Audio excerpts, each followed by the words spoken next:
Hey everybody, today I'm taking a look at Havalandi, which is a 2 to 4 player board game designed by Reiner Knizia and published by Pegasus Spiel. This one takes around 40 minutes to play on average. Now before I get started on my review of Havalandi, I want to give a shout out to the show sponsor KIENDA.co.uk, who are my go-to online retailer, and if you use the link in the show notes or the QR code, then you can get 5% off your first order.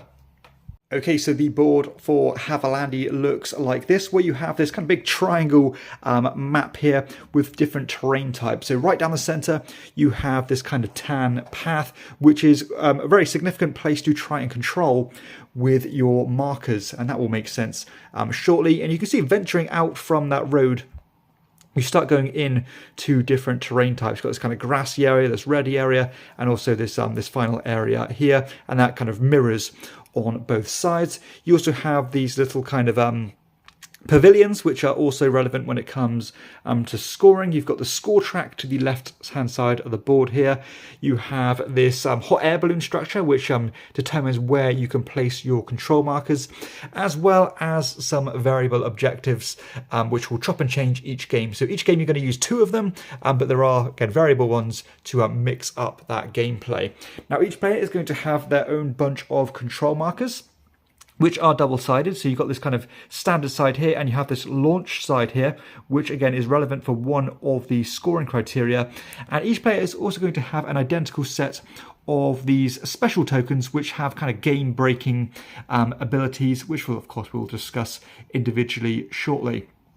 Now, the game will continue until everybody has run out of their basic control markers, and of course the player with the most victory points, and by the end of that, will be the winner.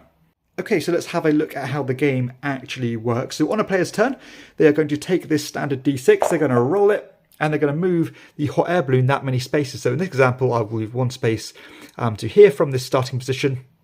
And you can see that on the hot air balloon, you have 2 arrows. So in this example, it's not the best, but if I move it to here, you can see that from these arrows, you have 2 different kind of rows where you are going to be able to deploy your control marker. So you have this one here following this arrow, and also this one here going all the way across the board.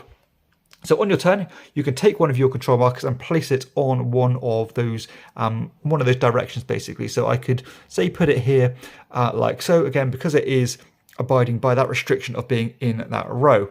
Now there is a slight way you can change that, and that is that if you already have a control marker on that row and there's an existing space next to it that's free, you can actually slide across to an adjacent space like so. So again, that's a way you can get around that particular restriction. So what are we trying to do, and how do we gain points? So there are several ways in which you can gain points, and the first of which, and the simplest of which, is to put one of your control markers next to a pavilion, and each time you do that, you're going to get 3 points, or at least the first time. So this would have got me 3 points, but this one would not have, because I've already got one there. And again, of course, if I got one here, that'll be another 3 points, etc. Now on this side of the board, so I didn't mention this board is double-sided, if you get next to all of the pavilions, you'll get a bonus 7 points. Another way to gain victory points is to create groups or clusters of your balloons in the same area. So let's just say I just rolled here as the yellow player, and I chose to again follow this row and place my control marker here. Now as soon as you create an adjacent group of at least 3 pieces, then you're going to gain that many points, as long as they are in the same terrain type. So you can see you've got 3 pieces here in the green area, therefore the yellow would get 3 victory points for that, and that will be a continuous. So let's say I eventually managed to get another piece here, that would be a group of 4, therefore I would gain 4 points on that placement. And again, of course you're going to get blocked by the other players, but you can imagine if you manage to create a big cluster of your colour in one of these groups, particularly when you've got a lot of space like this, then that's a lot of points that you can start to build up.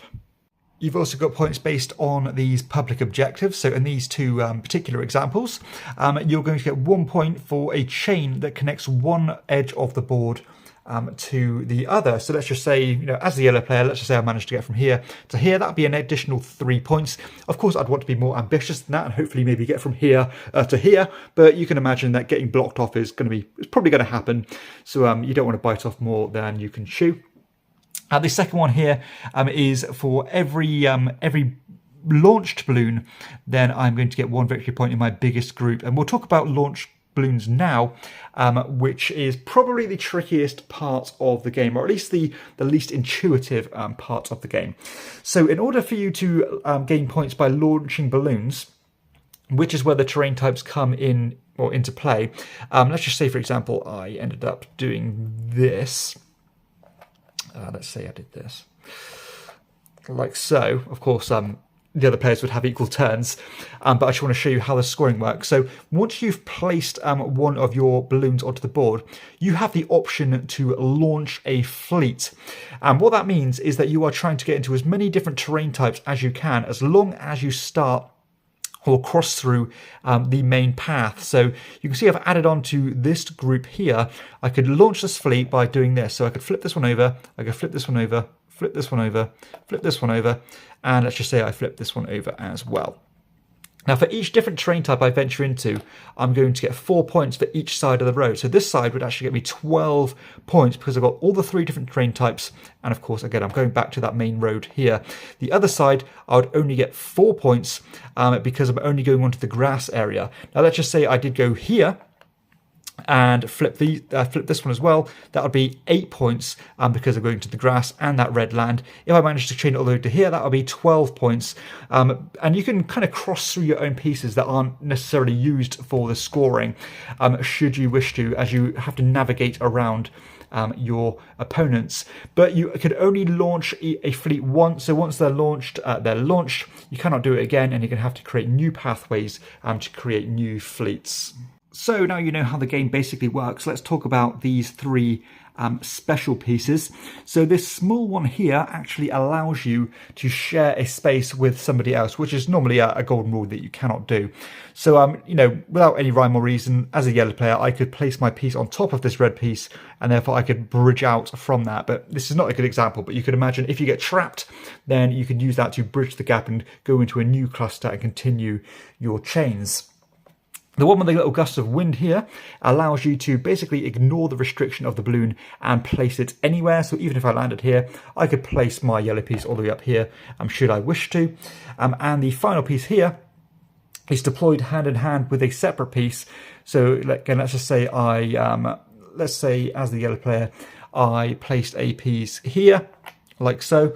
I could place this one immediately after and then venture in a space next to it, even if it's not the same terrain type. So it's a good one for you to increase your network or reach spaces that you couldn't normally reach.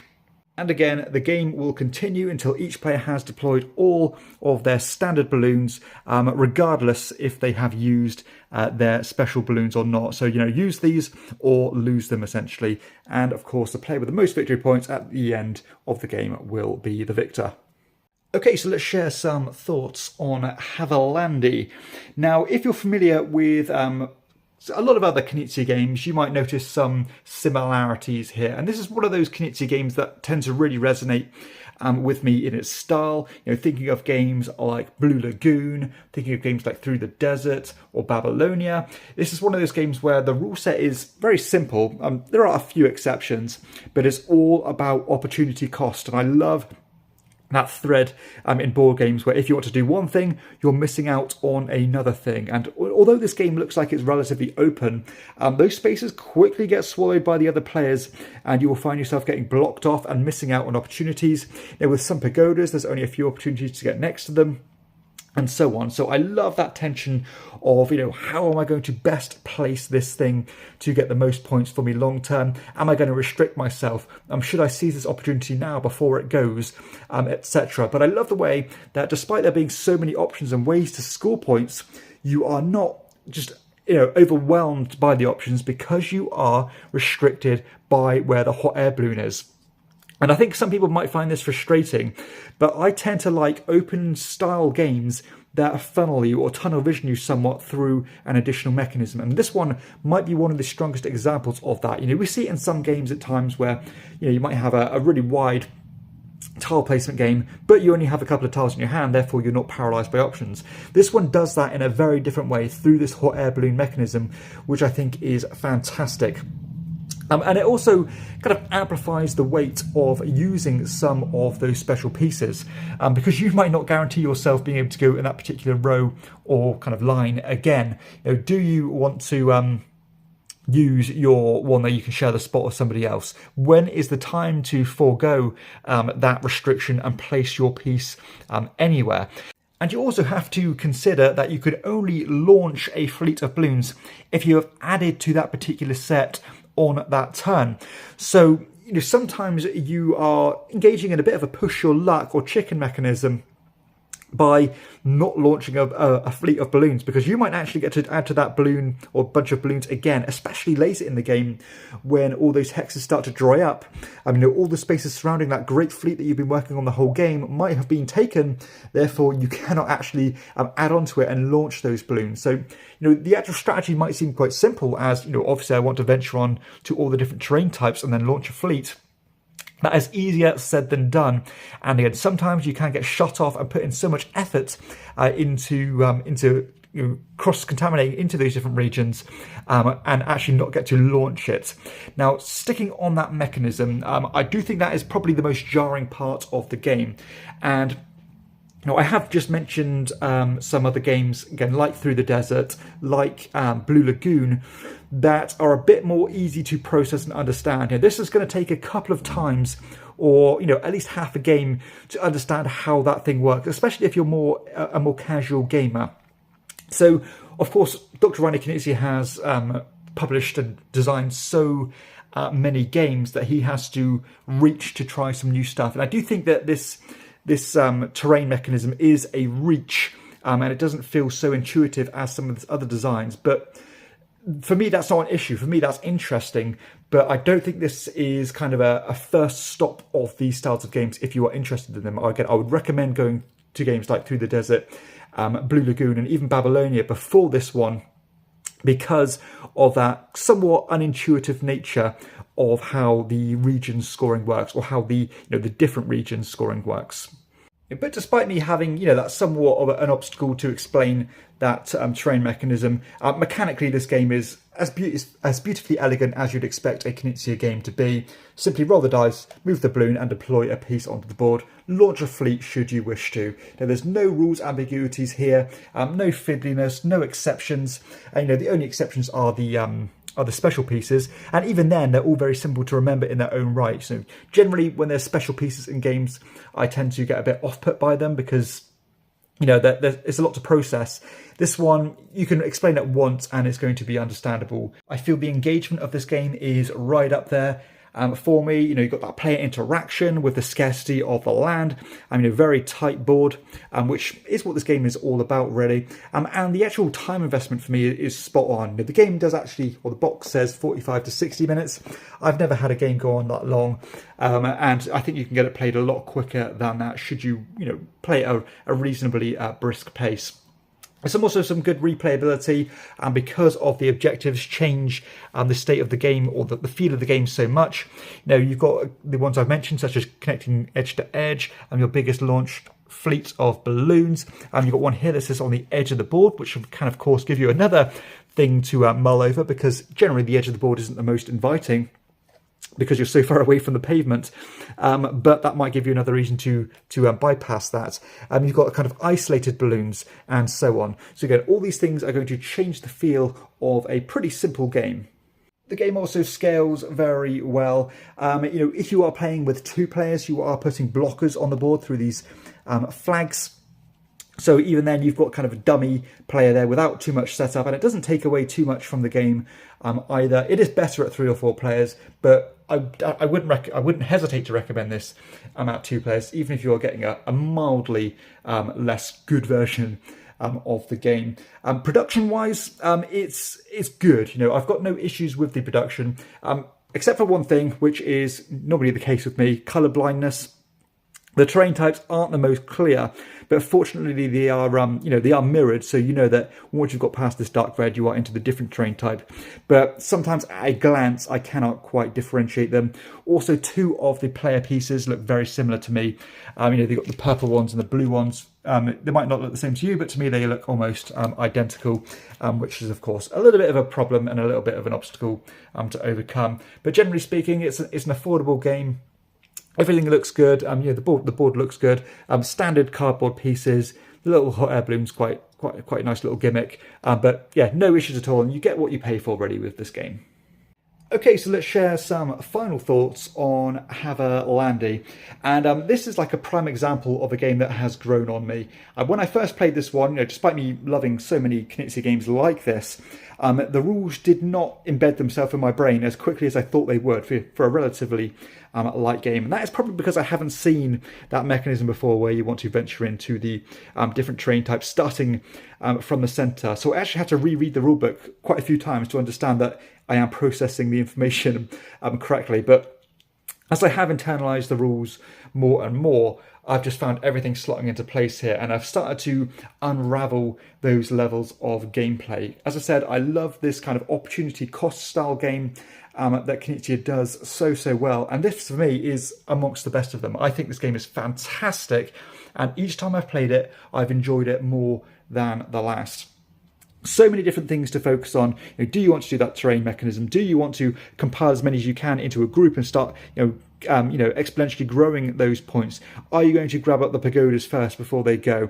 Are you going to focus on those additional objectives as well? So many plates you have to spin here, so little time, and of course your opponents are all trying to do the same thing and are stepping on your toes. Now, unfortunately, I actually recorded my top 10 games of 2023 a little while ago. If I had played this before I made that list, this would undoubtedly be on the list, and this is this is exactly what I'm looking for in my collection. Tons of choices, but not paralyzing choices to the point where you're juggling so much. And no fiddly rules, no exceptions, no unintuitive rules minutia. Yeah, I said maybe this game isn't the first style of game that I would recommend to play, but it's a natural stepping stone to start venturing into this once you have tried those aforementioned Knizia designs. But this for me is, what a great thing that a designer like Knizia is still coming out with absolute bangers, despite making so many games before. So he's a genius of design, and he just hits the money, or hits the nail right on the head for me with the style of games that I like. So undoubtedly, Havalandi is going to get a chairman's commendation, no hesitation whatsoever. I can see this one just climbing and climbing for me like a hot air balloon. So hopefully you've enjoyed the review. If you have, please be sure to hit like and subscribe to my channel and check out my other content too. And for everybody else, I'll see you next time on Chairman of the Board. Bye-bye.